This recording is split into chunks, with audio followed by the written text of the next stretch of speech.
नाद, अनेक नल होंगे, बाल्टियों सहित पानी की टंकियां होंगी, प्रकाश की व्यवस्था होगी, शौच घर होंगे, यानों यानी गाड़ियों की समुचित ऊंचाई तक ढलान होंगे, बीमार और शिथिल पशुओं के लिए अलग बाड़े होंगे, गर्भवती पशुओं के लिए अलग बाड़े होंगे, पशु चिकित्सा की सुविधा होनी चाहिए, चारा भंडारण क्षेत्र होना चाहिए, बिना फिसलन वाली फर्श होगी, घोड़ों के लौटने के लिए रेत का गड्ढा होगा और पशुओं के विभिन्न प्रजाति के लिए अलग अलग बाड़े होंगे।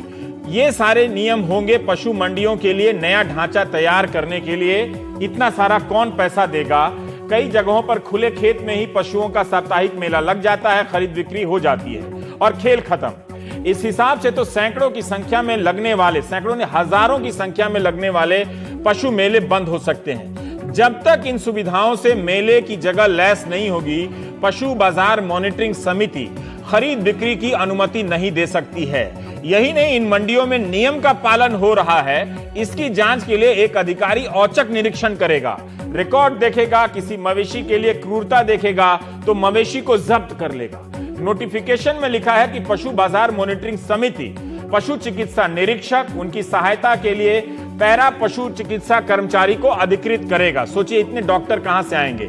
नए नोटिफिकेशन में पशु चिकित्सा अधिकारी के जो काम तय किए गए हैं, जिसे आप वेटनरी डॉक्टर कहते हैं, उसकी सूची देखकर किसी अधिकारी से आप पूछ लीजिए कि क्या वो किसी भी मंडी में आने वाले सभी पशुओं की जांच कर सकता है, किसी जिले में पर्याप्त पशु चिकित्सा अधिकारी हैं या नहीं।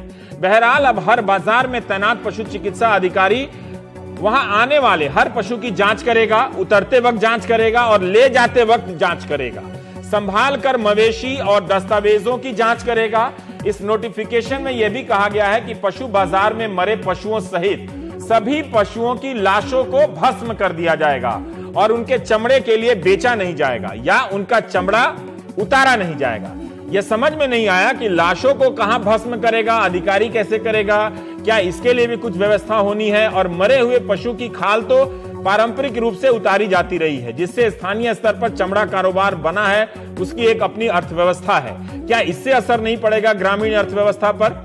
यही नहीं, पशु मंडी, पशु बाजार जाने वाले किसानों को अपने साथ किसान होने का प्रमाण पत्र लेकर जाना पड़ेगा। मवेशी का मालिक फोटो पहचान के साथ नाम पता वगैरह देगा, लिख कर देगा कि मवेशी को वध के लिए यानी कसाई के लिए नहीं बेच रहा है। खरीदने वाले को भी पहचान पत्र जमा करना पड़ेगा। खरीदने वाला किसान है, इसके लिए उसे राजस्व दस्तावेज, रेवेन्यू डॉक्यूमेंट दिखाना होगा। इस नोटिफिकेशन के अनुसार बहुत सारी ऐसी जगह हैं जहां इस तरह की सुविधाएं नहीं है, वहां पशुओं की बिक्री पर क्या असर पड़ेगा हम नहीं जानते। इस नोटिफिकेशन में मवेशी का मतलब गाय, भैंस, बछड़ा, कलोर, व्याना और ऊंटनी बताया गया है। कुक्कुट भी है जिसमें मुर्गा, पीरू, हंस, बत्तख, गिनी मुर्गा है। इस नोटिफिकेशन में जिस तरह से क्रूरता को परिभाषित किया गया है, जो मवेशियों को लेकर मौजूद अलग अलग क्षेत्रों की सांस्कृतिक परंपराओं से भी टकरा सकता है। पहले आप इसे शॉर्ट तस्वीर देखिए, महाराष्ट्र के इन बैलों को देखिए। श्रावण अमावस्या के दिन पूरे महाराष्ट्र में बैल पोला मनाते हैं। इस दिन के लिए बैलों को खूब सुंदर से सजाते हैं, उनकी सींग की रंगाई भी होती है। क्या अब ये सब बंद हो जाएगा? क्रूरता होगा, क्रूरता मानी जाएगी? क्योंकि नोटिफिकेशन में लिखा है कि बैलों को आभूषण या सजावटी सामग्री पहनाना क्रूरता है। मथुरा में गोप अष्टमी के दिन गायों के फूल माला से गायों को सजाते हैं। फूल माला से सजाने पर रोक की बात तो नहीं है, मगर क्रूरता वाले कह सकते हैं कि इतने लोग घेर कर गाय की पूजा करेंगे तो गाय घबरा सकती है। क्या गाय बैलों को घुंघरू से सजाना क्रूरता होगी?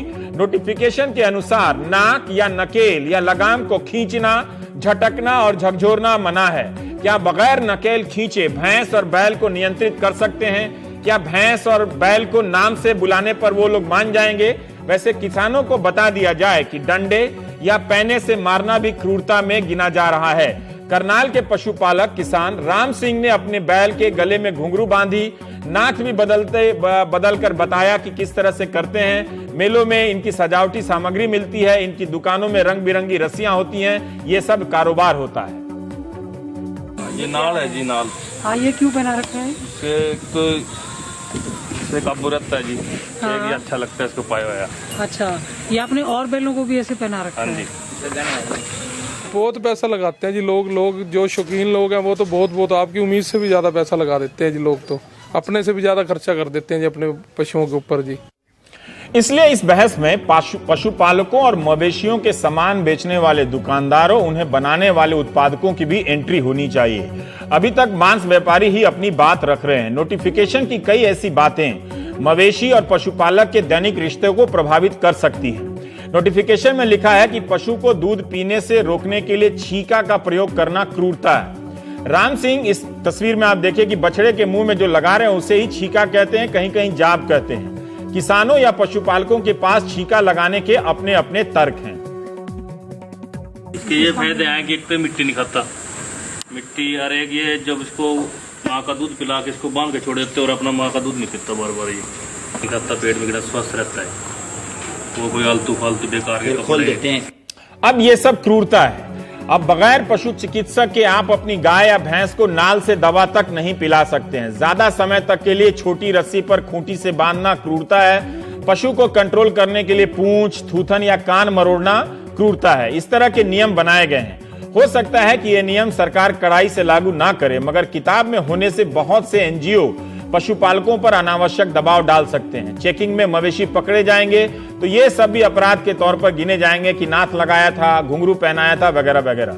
हिंदी के लोग पशु मेलों और मवेशियों को ज्यादा करीब से जानते हैं, मगर इस तरह का लेख ठीक से देखने को नहीं मिला, जैसा ठोस लेख डाउन टू अर्थ पत्रिका में रिचर्ड महापात्रा ने लिखा है। उनकी टिप्पणी है कि इस फैसले से पशुधन पर निर्भर गरीब किसान बुरी तरह से प्रभावित होने वाला है। मीट के निर्यातक से ज्यादा इस तरह के किसान प्रभावित होंगे जो गरीब हैं। पशुधन की उनकी आर्थिकी 3 लाख करोड़ से ज्यादा बड़ी है। रिचर्ड ने यह भी लिखा है कि हम कृषि अर्थव्यवस्था को ठीक से नहीं जानते हैं, इसलिए मीडिया में गलत मुद्दों पर ज्यादा बहस हो रही है।